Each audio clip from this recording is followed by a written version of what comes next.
देखो, Indian contract act 1872, ये आपका चैप्टर 1 है सीएमए फाउंडेशन का।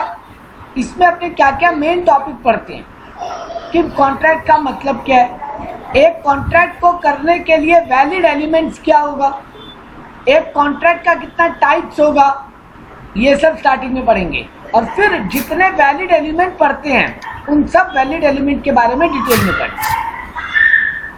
ठीक, तो देखो सबसे पहले यहाँ पे कॉन्ट्रैक्ट का मीनिंग बताया। तो सेक्शन 2H बोलता है कोई भी agreement between 2 and more parties जो एनफोर्सिएबल बाय लॉ हो। तो दो इंपॉर्टेंट बात है, एक तो एग्रीमेंट हो सॉरी, और दूसरा बात लॉ में एनफोर्सिएबल। ठीक है, उसको कॉन्ट्रैक्ट बोलते हैं। सेक्शन 2H ये बोलता है। सर एग्रीमेंट का मतलब क्या है? सेक्शन 2 ही एग्रीमेंट का मतलब बताया। बोला एवरी प्रॉमिस या सेट ऑफ प्रॉमिस, हम एक प्रॉमिस करें या बहुत सारा प्रॉमिसेस करें जिसके बदले में हमको कुछ मिले, वो प्रॉमिस जिसके बदले में कुछ मिले वो है एग्रीमेंट। ठीक, हाँ। दूसरा वर्ड यहाँ था एनफोर्सिएबल। तो सर एनफोर्सिएबल का मतलब क्या है? लागू। एक मिनट, यहाँ पे आते हैं मीनिंग में। एनफोर्सिएबल का मतलब होता है जिसको कोर्ट में एनफोर्स कर सके, जिसको कोर्ट बोलेगा कि ये एग्रीमेंट लागू होगा, इस एग्रीमेंट को पूरा करना पड़ेगा। ठीक है, तो अपने कॉन्ट्रैक्ट में डेफिनेशन जब पढ़ते तो दो काम का वर्ड पढ़े, एक एग्रीमेंट, एक एनफोर्सिबिलिटी। एग्रीमेंट का मतलब क्या पढ़े? जो प्रॉमिस जिसके बदले में कुछ मिले। कंसिडरेशन मतलब समथिंग इन रिटर्न, जिसका एक और वर्ड है क्विड प्रो क्वो। फिर अपने पढ़ते हैं कि एनफोर्सिबिलिटी का मतलब जिसको कोर्ट या लॉ एनफोर्स कर सके, मतलब जिसको लॉ बोलेगा ये कॉन्ट्रैक्ट पूरा करो नहीं तो कॉम्पनसेशन देना पड़ेगा, या तो एग्रीमेंट पूरा करो, मतलब या तो अपना प्रॉमिस पूरा करो, और नहीं तो फिर सामने वाले को जो नुकसान हुआ है उसका भरपाई करके। अब सर वर्ड आता है प्रॉमिस। तो प्रॉमिस का मतलब क्या है?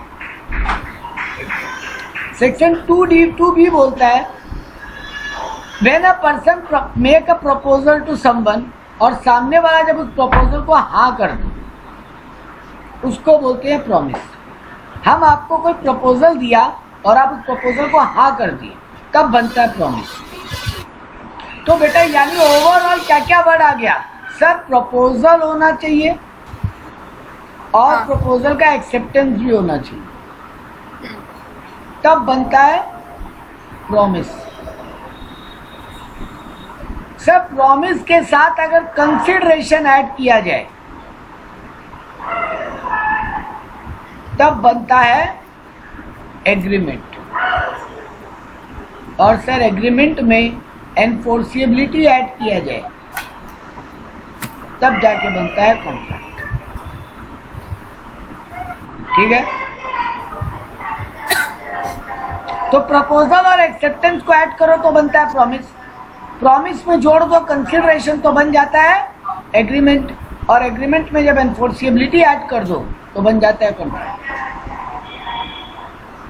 क्लियर है बात? हाँ।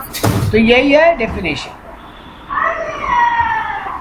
देखो यहाँ पे यही बोला जब एग्रीमेंट हो यानी ऑफर प्लस एक्सेप्टेंस दोनों होना चाहिए।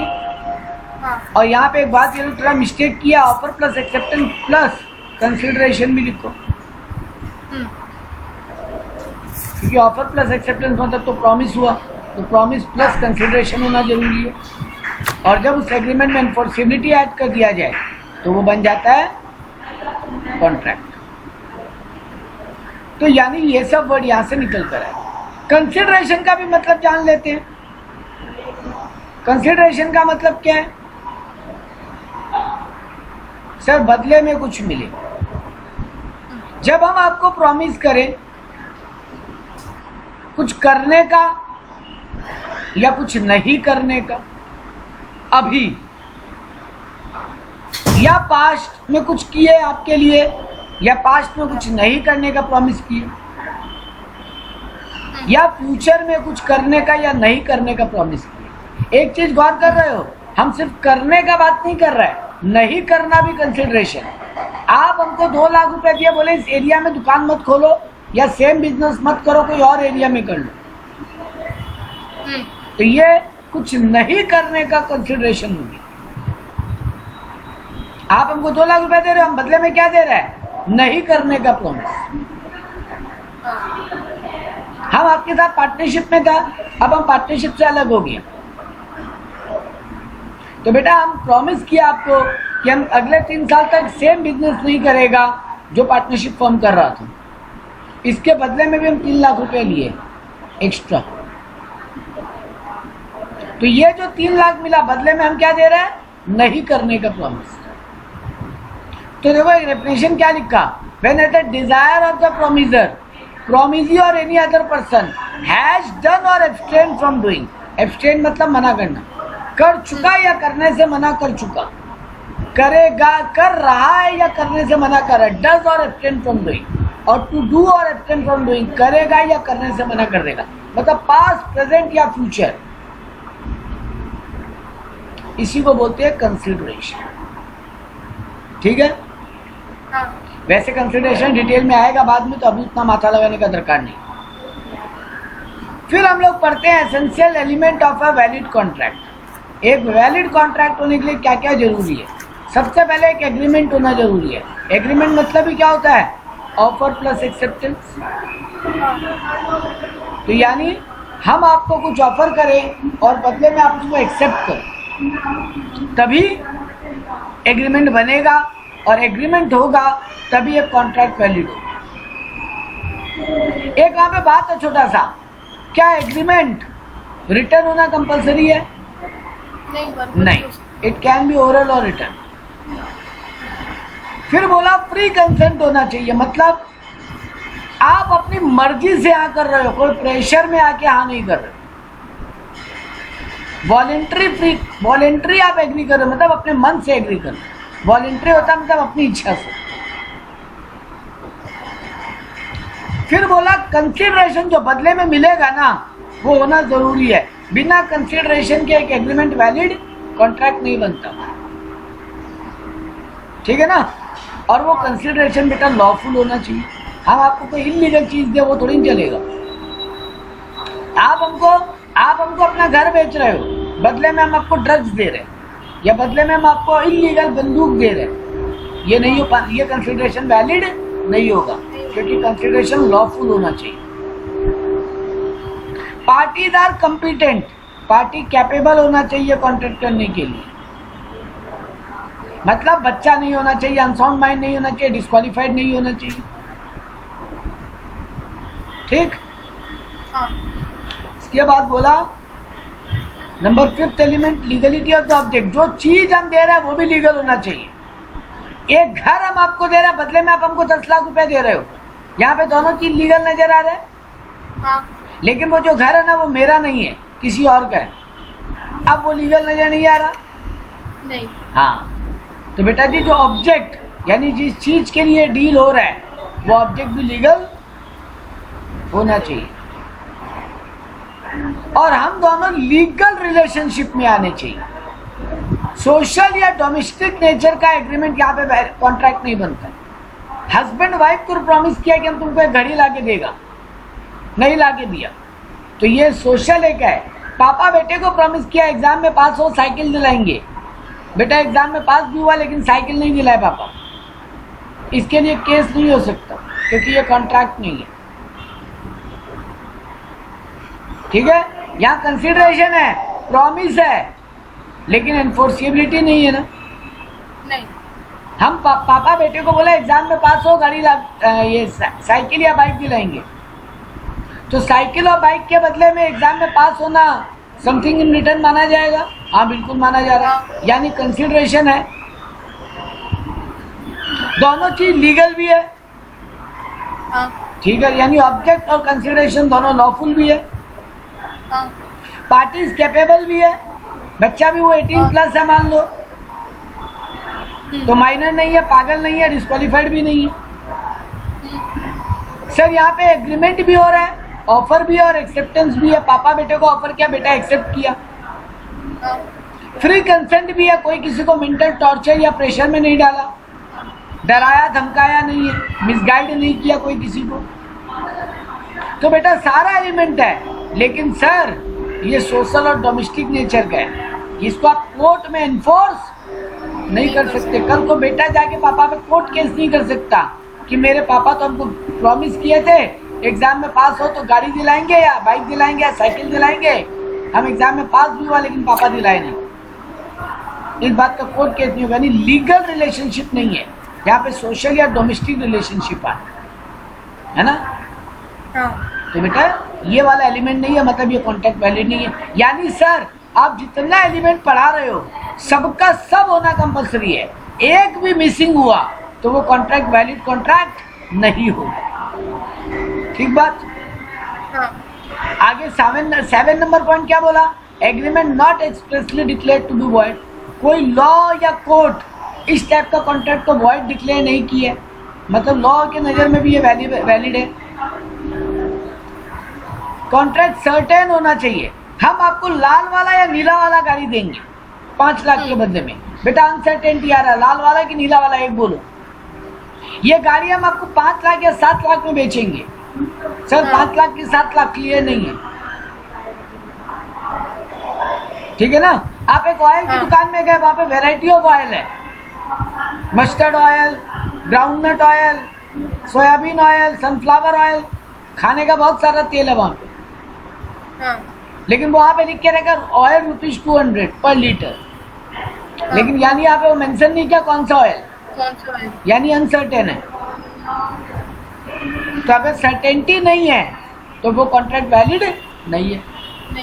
और लास्ट 10वां नंबर पॉइंट बोला सर लीगल फॉर्मेलिटीज भी पूरा होना चाहिए, मतलब अगर कोई डॉक्यूमेंट बना तो प्रॉपर साइन हो, प्रॉपर नाम हो, मतलब जो लॉ बोलता है ना कोई रूल रेगुलेशन के बारे में वो सब फॉलो किया गया। तो ये 10 एलिमेंट होंगे तभी कॉन्ट्रैक्ट वैलिड हो। 10 में से एक भी मिस हुआ तो वैलिड नहीं हो। सर इन्हीं को आगे एक एक करके डिटेल में पढ़ेंगे तो ये सब याद रह जाएगा। सर मेरे बुक में ना हाँ कॉन्सेंसस एट आइटम बोल के कुछ वही तो फ्री कंसेंट है बेटा। फ्री कंसेंट का मतलब ये होता है कॉन्सेंसस एट आइटम।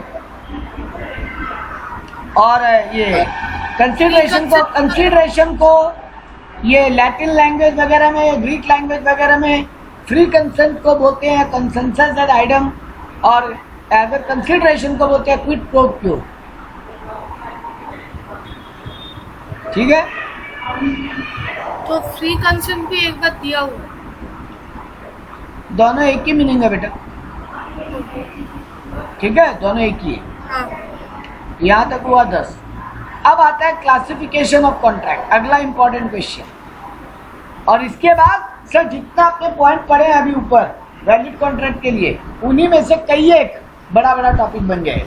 तो लॉ तुम्हारा कॉन्ट्रैक्ट एक्ट 90% यही है, बाकी 10% का बात बाद में करेंगे। 90% क्या है सर? कॉन्ट्रैक्ट का डेफिनेशन, कॉन्ट्रैक्ट का इंपॉर्टेंट एलिमेंट और कॉन्ट्रैक्ट का टाइप, और फिर वो एलिमेंट्स में से कई एक एलिमेंट डिटेल में पढ़ना।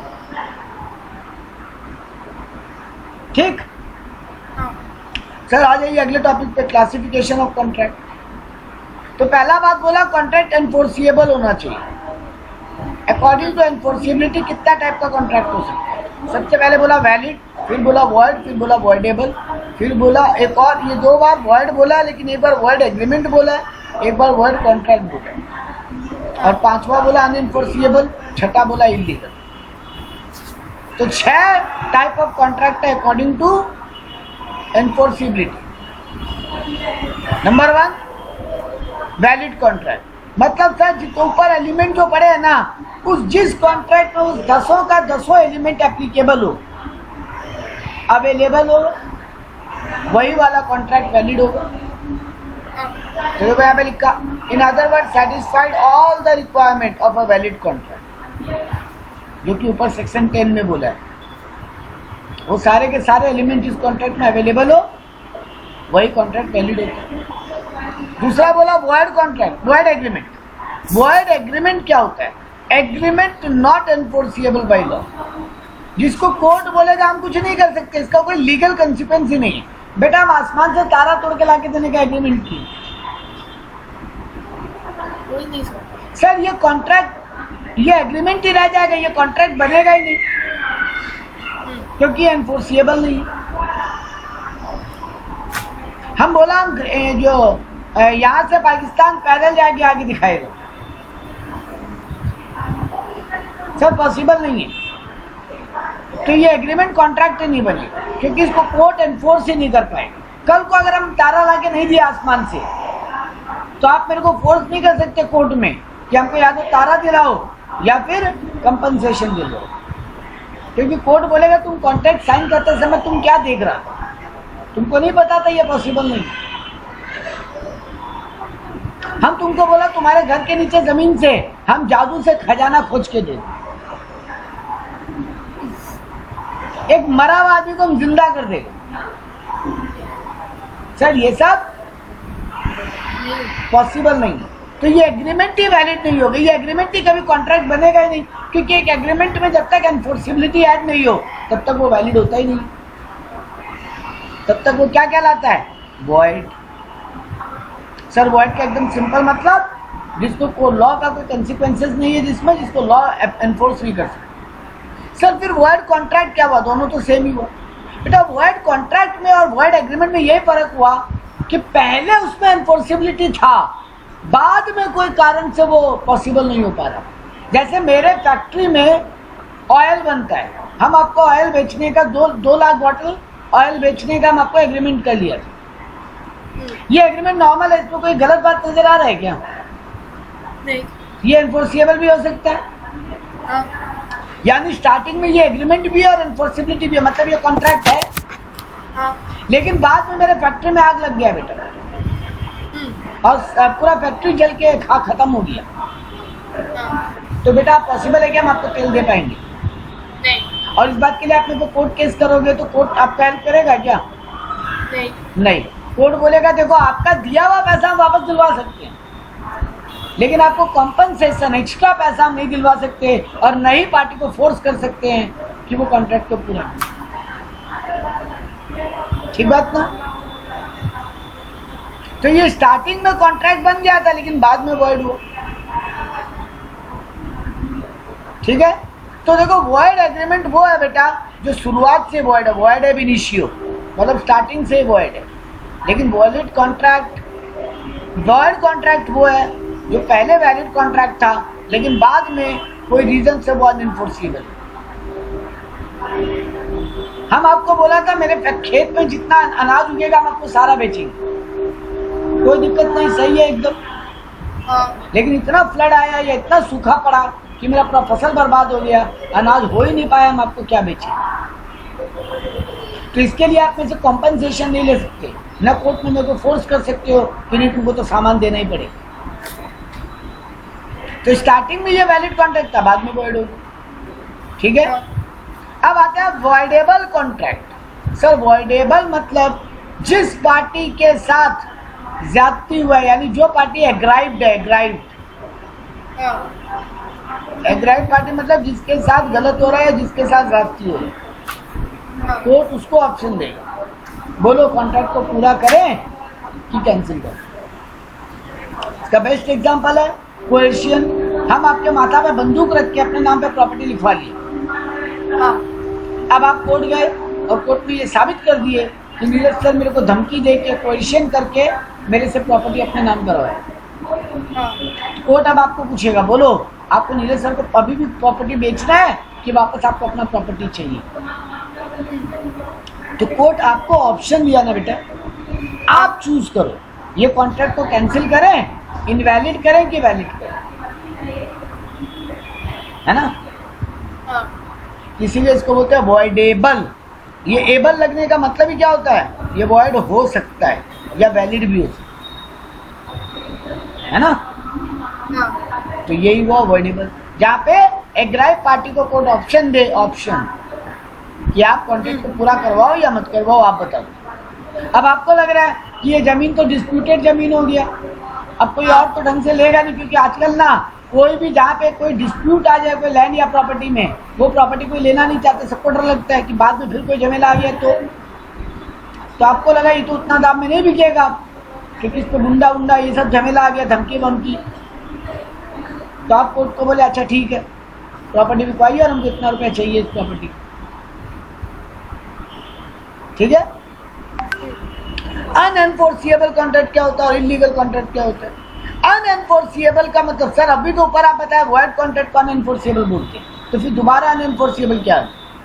बेटा वॉइड मतलब जो पॉसिबल ही नहीं, लेकिन अनएनफोर्सिएबल मतलब वहां पे कोई सिग्नेचर में एरर है, कोई लीगल या टेक्निकल डिफेक्ट हो, नाम में काटा पीटी कर दिया, नाम का स्पेलिंग रॉन्ग लिख दिए, एड्रेस रॉन्ग लिख दिए, टाइटल रॉन्ग लिख दिए, चंद्रलेखा दत्ता है, हम वहां पे चंद्रलेखा बैनर्जी लिख दिया गलती से, चंद्रलेखा का स्पेलिंग में एरर कर दिया, तो ये सब टेक्निकल डिफेक्ट हो गया ना, डेट गलत दे दिया, साइन गलत हो गया, स्टैम्प प्रॉपर्ली नहीं लगा, स्टैम्प ठीक से नजर नहीं आ रहे, मतलब सब टेक्निकली डिफेक्ट हुआ है, कॉन्ट्रैक्ट में कोई गड़बड़ नहीं है, तो कोर्ट क्या बोलेगा ये डिफेक्ट ठीक करके ले हम कॉन्ट्रैक्ट को वैलिड कर देंगे, तो उस टाइप का कॉन्ट्रैक्ट को बोलते हैं अनएनफोर्सिबल, जहाँ टेक्निकल डिफेक्ट। इलीगल क्या हुआ सर? जो इंडिया का कानून जिसको लीगल नहीं मानता, यानी सर कोई इसमें कोई टाइप का क्राइम और ये सब इन्वॉल्व, जो Indian penal code, I repeat, जो इंडियन पीनल कोड के हिसाब से वैलिड नहीं। क्रिमिनल लॉ पढ़ते हैं ना, क्रिमिनल लॉ दफा 302 के तहत सजाए मौत, दफा 309 के तहत उम्र कैद, तो ये सब क्या होता है? इंडियन पीनल कोड, यानी यहाँ क्रिमिनल लॉ, तो उसमें अगर कोई केस है, भाई हो गया ना बेटा, ड्रग्स बेचना, आर्म्स एम्युनिशंस बेचना बिना परमिशन के, तो वो सब इलीगल है सर, है ना, तो वो सब कॉन्ट्रैक्ट को इलीगल कॉन्ट्रैक्ट बोलते, ठीक है। All illegal agreement are void but all void agreement are not illegal. हर इलीगल एग्रीमेंट को वॉइड है क्योंकि उसको कोर्ट एनफोर्स नहीं कर सकता इलीगल अगर है तो, लेकिन हर वॉइड एग्रीमेंट इलीगल नहीं है बेटा। मेरा फैक्ट्री में आग लग गया, सारा तेल जल के खत्म हो गया, अब हम आपको तेल नहीं दे सकते, ये वॉइड है, लेकिन क्या ये इलीगल है? नहीं। यानी सर हर वॉइड एग्रीमेंट जरूरी नहीं है कि इलीगल, लेकिन हर इलीगल वॉइड है ना। हम आपको बंदूक बेचने का डील किया है, कोर्ट बोलेगा हम इसको एनफोर्स नहीं कर सकते, ठीक बात। तो ये वो on the basis of enforceability 6 type का कॉन्ट्रैक्ट। अब आता है on the basis of formation. तो पहला हुआ फॉर्मल कॉन्ट्रैक्ट। फॉर्मल कॉन्ट्रैक्ट क्या हुआ? जो इंग्लिश लॉ के हिसाब से होता है, जो उसके फॉर्मेट पे डिपेंड करता है। They are valid even if there is lack of consideration. Formal contract वो कॉन्ट्रैक्ट होता है जो वैलिड है, भले वहां पे कंसिडरेशन हो या नहीं। फॉर्मल कॉन्ट्रैक्ट यानी इंग्लिश लॉ का कॉन्ट्रैक्ट, इंडियन लॉ नहीं बोल रहे, ठीक है। इंग्लिश कॉन्ट्रैक्ट 2 टाइप का होता है, कॉन्ट्रैक्ट अंडर सील और contract of records. Contract under seal मतलब in writing and signed by the parties to them, और रिकॉर्ड मतलब जो कोर्ट का जजमेंट से कॉन्ट्रैक्ट बना। तो अंग्रेजों में, इंग्लिश में, फॉरेन में, ब्रिटिश लॉ में 2 टाइप का कॉन्ट्रैक्ट होता है, एक कॉन्ट्रैक्ट अंडर सील, एक contract under record. Contract under seal मतलब जहाँ दोनों पार्टी खुद साइन करे, राइटिंग में कॉन्ट्रैक्ट करे, और कॉन्ट्रैक्ट अंडर रिकॉर्ड मतलब जो कोर्ट के जजमेंट के कारण कॉन्ट्रैक्ट बने, मतलब दोनों पार्टी मिल के नहीं आया था एक साथ, लेकिन कोर्ट बोला कि ये कॉन्ट्रैक्ट साइन करो तुम लोग।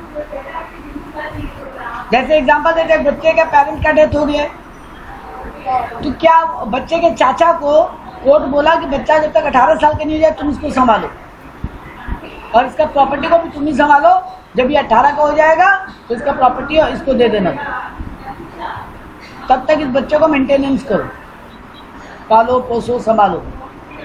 क्या यहाँ पे बच्चे का पेरेंट और वो चाचा कोई कॉन्ट्रैक्ट किया था आपस में? नहीं। क्या वो बच्चा और चाचा आपस में कोई कॉन्ट्रैक्ट किया है? नहीं। नहीं। तो कौन बोला ये जिसके कारण ये कॉन्ट्रैक्ट वैलिड बन गया? कोर्ट। ठीक है।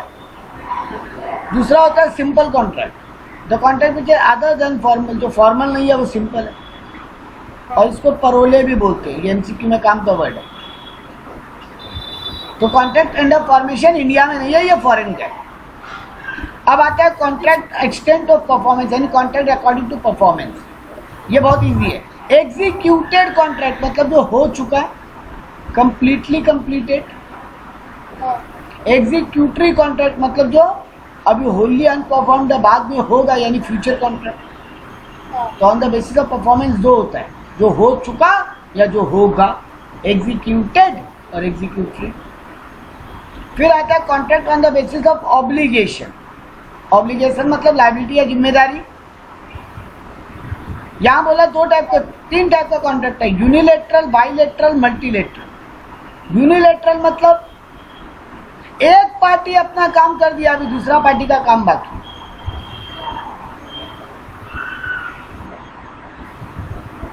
ठीक है। बाइलेटरल मतलब दोनों पार्टी अपना काम कर रहे हैं, और मल्टीलेटरल मतलब more than two parties are involve. ठीक है।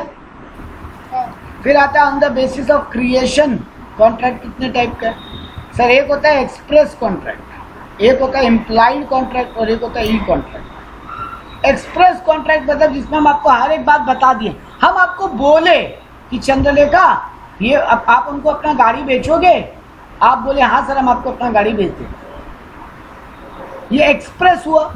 एक्सप्रेस मतलब पूरा बोल के या लिख के हम आपको बोले, इन वर्ड्स हो रहा है बेटा, इन वर्ड्स। जबकि इम्प्लाइड क्या होता है? जहां पे कुछ इन वर्ड्स नहीं, अदर देन इन वर्ड है। कोई एक्ट या कंडक्ट ऐसा किया जिसके कारण वो इम्प्लाइड कॉन्ट्रैक्ट हो गया। जैसे हम एक एग्जांपल देते हैं, कोई एक मान लो कोई होटल है जहाँ पे बफे सिस्टम में खाना है, आप गए प्लेट उठा के खाना चालू कर दिया, आप वहां पर पहले बात नहीं किए, देखो बात करके खाना खाना चालू करते तो वो एक्सप्रेस कॉन्ट्रैक्ट हो जाता।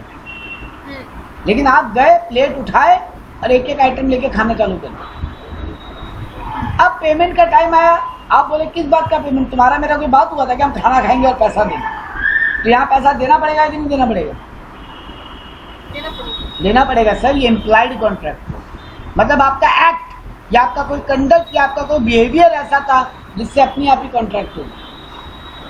एक और अच्छा एग्जांपल देते हैं, ये वाला सर थोड़ा पॉसिबल नहीं है जो आप बोले, ऐसे आप जाके प्लेट उठा के खा नहीं सकते होटल में, है ना। लेकिन बेटा एक सोचो, तुम्हारा पड़ोसी के घर में केक आया था, ठीक है, वो केक वाला डिलीवरी बॉय गलती से तुम्हारे घर डिलीवरी कर दी, तुम केक ले भी लिया और खा भी लिया। तो अब बाद में वो केक जो तुम्हारा जो नेबर है पड़ोसी, वो केक वाला को फोन किया, अरे भैया क्या हुआ, मेरा केक नहीं आया। वो बोला क्या बात कर रहे, केक तो डिलीवर हो गया। तो पता किया गया, अरे कहाँ डिलीवर हो गया? तो पता चला आपके घर पे डिलीवर हो गया गलती से, आप खा भी लिए। अब आपको बोला गया तो इसका पेमेंट आप करो। आप बोले किस बात का? हम क्या केक ऑर्डर किए थे क्या? ये कोई एक्सप्रेस कॉन्ट्रैक्ट था क्या? हम बोले थे क्या हमको एक केक ला के दो, हम इतना रुपया देंगे? क्या आपको पैसा देना पड़ेगा कि नहीं देना पड़ेगा? देना पड़ेगा बेटा। आप ये थोड़ी बोलोगे हमको लगा मेरा विश यू हैप्पी बर्थडे तो आप आके दिए, हमको लगा मेरा बर्थडे का केक आया हम खा लिए। या अभी कोई ऑफर चल रहा था, कंपनी फ्री में केक बांट रहा था, हम खा लिए। ऐसा नहीं होता। आपको बोलना चाहिए था ना उस समय कि हम तो केक ऑर्डर नहीं किए भैया,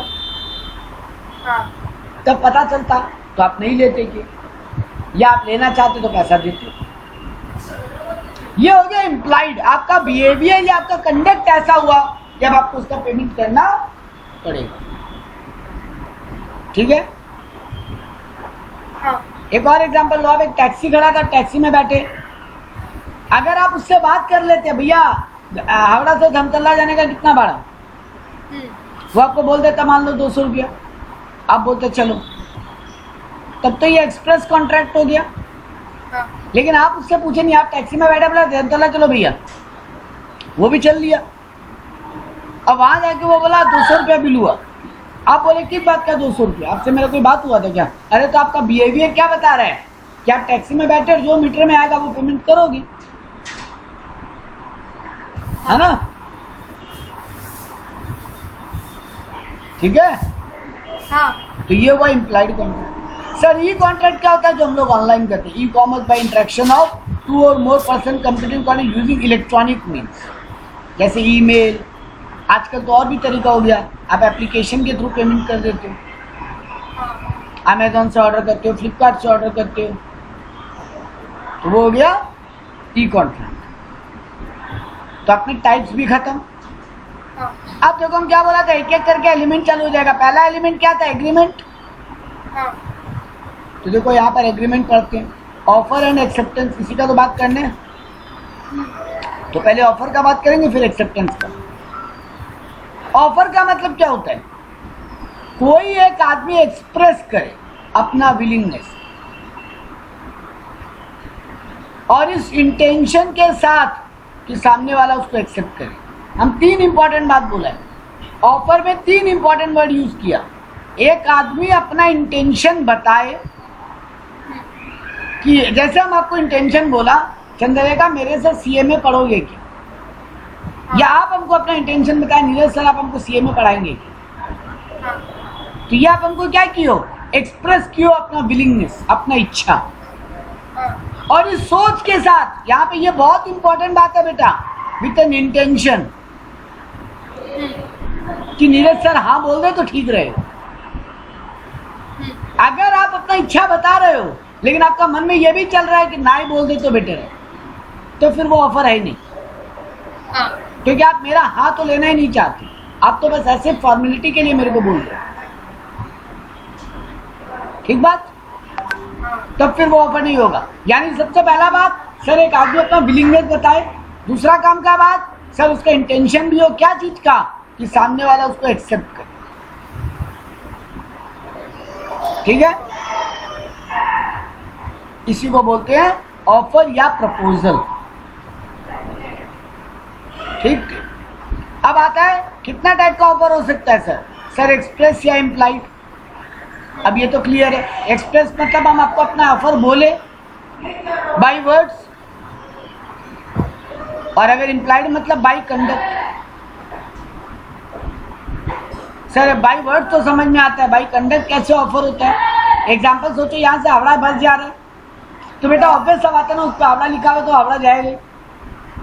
ये ऑब्वियस सा बात को इम्प्लाइड बोलती है। ठीक है ना? आपका कंडक्ट, आपका बिहेवियर हमको बता रहा है कि आप हमको ऑफर कर रहे हो। ऑफर का पहला टाइप हो गया एक्सप्रेस एंड इम्प्लाइड। दूसरा वो offer and invitation to offer. Sir offer तो ऊपर मीनिंग समझ में आ गया, इन्विटेशन टू ऑफर समझा दी। ऑफर का मीनिंग वही है जो ऊपर पढ़े अभी, सामने वाला अपना विलिंगनेस बताए इस इंटेंशन के साथ कि जिसको ऑफर दिया जा रहा है वो अपना बात एक्सेप्ट करेगा। इन्विटेशन टू ऑफर क्या है? हम आपको इनवाइट किया है कि आप आओ और हमको ऑफर करो। हम आपको ऑफर नहीं कर रहे हैं कि चंद्रलेखा मेरे से पढ़ोगे क्या। हम एक एडवर्टीजमेंट बोर्ड लगाए कि हम यहाँ पे सीएमए का ट्यूशन पढ़ाते हैं। अब आप आए और हमको बोले कि नीरज सर आप पढ़ाएंगे क्या हम। एक होता बेटा हम आपको डायरेक्ट बोलता चंद्रलेखा मेरे से पढ़ोगे, ये हो गया ऑफर। और एक हम बोर्ड लगाया, हम चाहता है चंद्रलेखा आके हमको बोले कि नीरज सर हमको पढ़ा दीजिए, ये हो गया इन्विटेशन टू। इसका बेस्ट एग्जांपल अगर दें तो जब कोई ऑक्शन होता है, ऑक्शन बिडिंग, वहां पर आपको वो लोग आपको बिडिंग के लिए बुलाया है कि आप आओ और बिडिंग करके बोलो कि हमको 10 लाख में ये घर चाहिए। तो वो लोग आपको इनवाइट किया है कि आप ऑफर दो। आप मॉल वगैरह में जाते हो, मॉल में वहां देखते हो सामान रैक में रखा रहता है, आप उठा के ले जाते हो काउंटर पे और बोलते हो हमको ये खरीदना है। यदि मॉल में वो सामान सजा के वो लोग आपको इनवाइट कर रहे हैं कि आप आओ और हमको ऑफर। सब फर्क क्या पड़ा? बात तो एक ही हो गया। बहुत बड़ा फर्क गिनाते हैं बेटा। अगर हम आपको ऑफर देता ना कि चंद्रलेखा मेरे से ट्यूशन पढ़ोगे, और अब आप हाँ बोल दे, तो फिर हम ना नहीं कर सकते थे, या अगर हम ना करता तो आप मेरे से कॉम्पनसेशन मांग सकते थे। यानी ऑफर देने वाला अगर ऑफर को बाद में डिनाई करे तो उसको कॉम्पनसेट करना पड़ेगा या ऑफर को पूरा करना पड़ेगा। लेकिन इनविटेशन टू ऑफर में क्या हुआ, हम बोर्ड लगाया कि मेरे से ट्यूशन पढ़ेगा, जिसको मेरे से कांटेक्ट कर ले। चंद्रलेखा आई मेरे पास, बोली नीरज सर हमको पढ़ना, आप पढ़ा दो। अब हम मना कर दिया, नहीं बेटा मेरा बैच फुल हो गया। तो आप ये नहीं बोल सकते हो, आप मना कैसे कर सकते हो, आप तो हमको ऑफर दिए थे। बेटा हम आपको ऑफर नहीं दिया, हम तो आपको इन्वाइट किया कि आप आओ और हमको ऑफर दो। तो अब मेरे पास पावर अभी तक है ना करने।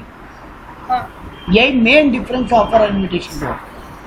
अच्छा सर, अगर आपने इनविटेशन टू ऑफर किया, मतलब आपने बोला कि मतलब वो बोर्ड में लिखा सीएमए का, पहले बोले हाँ कराएंगे, हम हाँ बोल दिया तब नहीं बेटा। नहीं वो तो ठीक है, आप हाँ बोल दिए तो वो ठीक है एक बार। अगर हम बोले हाँ पढ़ेंगे, फिर हम बोले नहीं पढ़ेंगे, तो हाँ तो यहाँ पे आप ऑफर किया, अब आप कहाँ नहीं कर सकते। तो केस कर सकते हैं ना। केस क्या होता है, वहाँ पे नियम ये बन जाता है बेटा, या तो आपको पढ़ना पड़ेगा मेरे से, या आपके कारण अगर हमको कोई लॉस हो रहा है। मान लो हम आपको हाँ बोल के हम दूसरा स्टूडेंट नहीं लिया, मान लो आप सीए में पढ़ने आए थे, हम आपको हाँ बोल दिया था और मेरे पास वही एक स्लॉट खाली था। अब मेरे पास एक जना आया सीए पढ़ने, हम उसको मना कर दिया कि बाबू मेरा तो स्लॉट फुल हो गया, वो चला गया किसी और के पास, और अब आप ना कर दिए सर हम नहीं पढ़ेंगे। तो बेटा जी आपके कारण हमको लॉस हुआ कि नहीं, तो वो लॉस का भरपाई करो, या तो या फिर ऑफर को पूरा करो। केस यही होगा, हम आपको मजबूर नहीं कर सकते, नहीं पढ़ना ही पड़ेगा मेरे से। अब आप माना, अरे ये थोड़ी ना होता है सर, ठीक है आपको लॉस हुआ, आप लॉस का पैसा ले लो मेरे से। तो बात समझ में आया? हाँ ये हुआ मेन बात। तो जब ऑफर करे जो आदमी, फिर वो डिनाई नहीं कर सकते, क्योंकि वो डिनाई किया तो फंस जाएगा। लेकिन जो इनवाइट किया है वो एक बार के लिए ना करने का पावर अभी भी अपने पास रखा है। थर्ड टाइप का ऑफर होता है, ऑफर कैन बी स्पेसिफाइड और जनरल। ऑफर का टाइप पढ़ रहे हैं बेटा, 6 टाइप पढ़ लिए। Number 1 express, number 2 implied, number 3 offer, number 4 invitation to offer, और नंबर 5 हुआ स्पेसिफिक, नंबर 6 हुआ जनरल। सर स्पेसिफिक ऑफर क्या होता है, हम सिर्फ चंद्रलेखा को बोला मेरे से पढ़ोगे, बगल में अनुश्री भी बैठी थी, हम उसको नहीं बोला। तो ये अब अनुश्री बोलती है ठीक है सर हम पढ़ लेंगे, हम बोले नहीं आपको ये ऑफर नहीं है। बोले अरे ऐसे कैसे, आप तो बोले पढ़ाएंगे तो पढ़ाइए। हम बोले नहीं, हम बोले तो चंद्रलेखा मेरे से ट्यूशन पढ़ोगे। तो ये ऑफर स्पेसिफिक है, किसी पर्टिकुलर इंडिविजुअल को हो या किसी पर्टिकुलर क्लास ऑफ पर्सन को। सर क्लास ऑफ पर्सन का एग्जांपल दीजिए। हम अपना घर भाड़ा पे देगा सिर्फ और सिर्फ मैरिड कपल, तो ये स्पेसिफिक है। अब चंद्रलेखा अनमैरिड है, वो मेरे पास आई सर हमको घर भाड़ा पे लेना, आप बोर्ड लगाए। हम बोला नहीं आपको तो नहीं देंगे। आप बोले अरे कैसे नहीं दोगे, आप तो ऑफर किया, अब डिनाई कैसे कर सकते। हम बोले मेरा ऑफर ठीक से पढ़ो, सिर्फ मैरिड कपल को। मेरे यहाँ जॉब खाली है मान लो एक अकाउंटेंट का, लेकिन मेरा वहाँ कंडीशन है सिर्फ बीकॉम ग्रेजुएट होना चाहिए। अब एक बंदा आया जो एमकॉम है या सीए, वो हमको बोला हमको रख लो। हम बोले हम नहीं रखेंगे। बोला अरे ऐसे कैसे नहीं रखोगे, मेरे पास भी तो डिग्री है और आप तो जॉब दे रहे हो तो हमको भी देना पड़ेगा। हम बोला नहीं, मेरा सिर्फ बीकॉम, क्योंकि हम उतना सैलरी वाला आदमी रखना नहीं चाहते, सीए वाला तो ज़्यादा पैसा लेगा ना। हम बोला नहीं मेरा उतना काम ही नहीं है, मेरा थोड़ा मोड़ा काम है, हमको बीकॉम ग्रेजुएट चलेगा। तो यहाँ पे हम स्पेसिफिक क्लास के बारे में बात करके बोला, और जनरल मतलब सबको ऑफर है, घर भाड़े पे देंगे, बस यही बोर्ड लिखा है, अब कोई भी आगे ले सकते हैं। तो जनरल मतलब ऑफर टू ऑल, और स्पेसिफिक मतलब कोई पर्टिकुलर इंडिविजुअल या क्लास ऑफ इंडिविजुअल। ऑफर का सेकेंड हेड है लीगल रूल्स। क्या होता है एक ऑफर के लिए, ऑफर एक्सप्रेस और इम्प्लाइड दोनों वैलिड है, ऑफर स्पेसिफिक और जनरल दोनों वैलिड है, ऑफर में लीगल ऑब्लिगेशन होना चाहिए। हाँ वही अगेन बात बेटा, सोशल या डोमेस्टिक ऑफर नहीं, वैलिड कॉन्ट्रैक्ट नहीं बनेगा। हम अपनी वाइफ को बोला हम तुमको एक घड़ी बेचेंगे, तो हमको 1000 रुपया दे देना, अब हम उसको नहीं दिया वो घड़ी, ये डोमेस्टिक ऑफर है। बेटा वाला साइकिल वाला एग्जांपल, तो वो वैलिड नहीं, वो उसमें लीगल ऑब्लिगेशन नहीं है ना, नहीं, वो इन्फोर्स नहीं हो सकता ना, नहीं, तो तब फिर वो ऑफर वैलिड नहीं होगा। अच्छा, ऑफर का टर्म्स एकदम डेफिनेट और सर्टेन होना चाहिए। हम घड़ी बेचेंगे 2000 या 3000 में, हाँ, ऐसा नहीं हो सकता सर। आप एक अमाउंट बोलिए, ठीक है। हाँ, अगला इंपॉर्टेंट लीगल पॉइंट है कि ऑफर और इनविटेशन टू ऑफर में डिफरेंस रखना चाहिए, वो तो ऑब्वियस बात है। ये वाला एलिमेंट थोड़ा बच्चा वाला बात करता है, ऑफर मस्ट बी कम्युनिकेटेड। अरे बेटा मन में सोचा, चंद्रलेखा को बोलेगा मेरा घड़ी ले ले, मन में सोचा, तो ये ऑफर वैलिड है नहीं है, ठीक है ना। अगर कम्युनिकेशन करने का स्पेसिफिक तरीका मेंशन है तो फिर उसी तरीके से कम्युनिकेट होना चाहिए। ऑफर दोनों टाइप का हो सकता है, कुछ करने का भी और कुछ नहीं करने का भी। Offer should not impose unnecessary obligation. हाँ, ऑफर में हम ऐसा कुछ कंडीशन, देखो ऑफर में हम कंडीशन लगा सकते हैं, हम घर बेचेगा सिर्फ मैरिड कपल, है ना, ये कंडीशन हम लगा सकते हैं, लेकिन कंडीशन ऐसा नहीं होना चाहिए जो कोई अननेसेसरी ऑब्लिगेशन क्रिएट करे, ठीक है। अब आता है एक्सेप्टेंस, आज का आखिरी टॉपिक। एक्सेप्टेंस का मतलब क्या है सर? सर जो ऑफर दिया जाए, जब सामने वाला उसको हाँ बोले, अपना एसेंट दे, वही हो गया acceptance. Offer can be accepted by only the person to whom the offer is made। हाँ, ये बात ध्यान रखना, हम जिसको ऑफर दिए सिर्फ वही एक्सेप्ट करें। एक एक्सेप्टेंस में क्या क्या वैलिड पॉइंट होना चाहिए sir? Acceptance must be absolute and unqualified, यानी अनकंडीशनल। बेटा ऑफर में हम बोला था ना, हम कंडीशन लगा सकते हैं, हाँ, लेकिन एक्सेप्ट करने वाला कभी कंडीशन नहीं लगा सकता। हम लेंगे अगर तुम ऐसा करोगे तो, नहीं, अगर मगर नहीं चले, या तो हाँ बोलो या ना बोलो। Acceptance must be communicated. Again वही बात, हम चंद्रलेखा को बोला मेरा घड़ी लेगी क्या, वो मन में सोची हाँ ले लेंगे। 3 दिन बाद आई, नीरज सर वो घड़ी दीजिए, हम तो बेच दिया किसी और को। बोला ऐसे कैसे बेच दिया, आप तो हमको ऑफर किए थे, अब या तो घड़ी दीजिए या कॉम्पनसेशन दीजिए। हम बोले आप कहाँ हाँ बोले थे? बोला मन में सोचे थे। तो नहीं चलेगा बेटा, कम्युनिकेटेड होना पड़ेगा, वो रिटर्न हो, ओरल हो, चाहे जैसे भी हो भाई, कंडक्ट हो, लेकिन कोई भी वे में आप हमको जनाओगे ना कि सर हमको लेना है, तभी एक्सेप्टेंस वैलिड होगा, वरना वैलिड नहीं होगा। ये वाला ना गवर्नमेंट कोर्ट में केस में बहुत होता है। Acceptance must be in a prescribe और रीजनेबल मोड। सर मतलब क्या है? हम पहले ही बोल दिया था अगर आपको हाँ बोलना है तो मेरे को मेल करना। आप मेल की जगह हमको व्हाट्सएप मैसेज किए, हम किसी और को भेज दिया। अब आप बोल रहे ऐसे कैसे तुम किसी और को भेज दिए? हम तो तुमको हाँ बोले ना। हम बोले हम कैसे बोले थे हाँ बोलने? भाई मेल। और आप हमको कैसे हाँ किए? तो नहीं चलेगी। हाँ, तो आपने क्या पढ़े सर? एक्सेप्टेंस जिस तरीके से बोला जाए उसी तरीके से होना पड़ेगा। ये खासकर गवर्नमेंट एग्रीमेंट में बेटा बहुत इंपॉर्टेंट बात है। अगर गवर्नमेंट बोला है ना कि स्पीड पोस्ट या रजिस्टर्ड पोस्ट से तुम्हारा लेटर आना चाहिए, तो अगर उस मोड में नहीं आया तो गवर्नमेंट तुमको हो सकता है वो कॉन्ट्रैक्ट नहीं दी। ठीक है ना? तो जिस तरीके से एक्सेप्टेंस करने बोला जाए, एक्सेप्टेंस उसी तरीके से होना चाहिए, तभी वैलिड हो। एक्सेप्टेंस रीजनेबल टाइम में होना चाहिए। ऑब्वियस बात है ना बेटा। या तो देखो हम बोल दिया था कि अगले 3 दिन में हाँ या ना का जवाब दे दो, तो 3 दिन खत्म, अब एक्सेप्टेंस का मौका खत्म। अब तुम 3 दिन के बाद आए तो फिर मेरे ऊपर डिपेंड करता है हम तुम्हारा हाँ को माने कि नहीं माने। तो एक तो हो गया सर आप टाइम पीरियड बता ही दिए थे बेटा। कभी कभी ऐसा होता है ना कि कोई टाइम पीरियड नहीं बोले आपको कि इतना दिन में हाँ या ना बोलना, तो बेटा कोई रिजनेबल टाइम तो होगा ना। आप आज हम आपको बोला चंद्रलेखा मेरा एक गाड़ी आप खरीदोगे क्या? आप हमको 1 साल बाद आके बोल रहे हो नीरज सर आपको गाड़ी देने वाले थे, हम ले लेंगे, दे दीजिए। हम बोले बेटा हम तो किसी और को भेज दिए। आप बोले ऐसे कैसे किसी और को भेज दिए, आप तो हमको ऑफर किए थे। हम बोले तो आप हाँ बोला, आज बोल तो रहे हैं हाँ। अरे बाबा 1 साल के बाद अनरीजनेबल नहीं लग रहा है बात?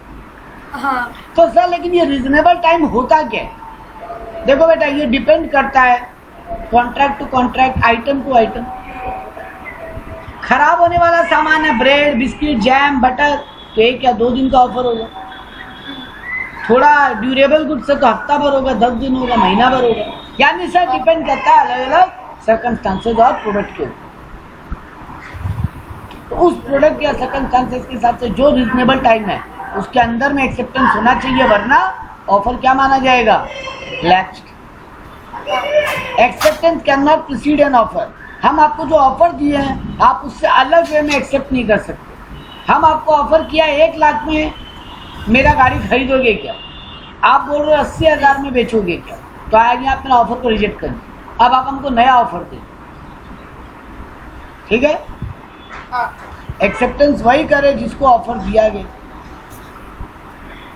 हाँ, आपके बिहाफ में अगर आप किसी को लीगल रिप्रेजेंटेटिव अपॉइंट किए हो तो वो ऑफर एक्सेप्ट कर सकते हैं, वो अलग बात है। Acceptance can be only on renewal, rejected offer can be accepted only on renewal. अगर एक बार हम आपको ऑफर दिया, आप ना बोल दिए, अब आप 2 दिन बाद आए बोले ठीक है सर दे दीजिए हम ले लेंगे, तो बेटा मेरे ऊपर डिपेंड करता है हम आपको देंगे या नहीं देंगे।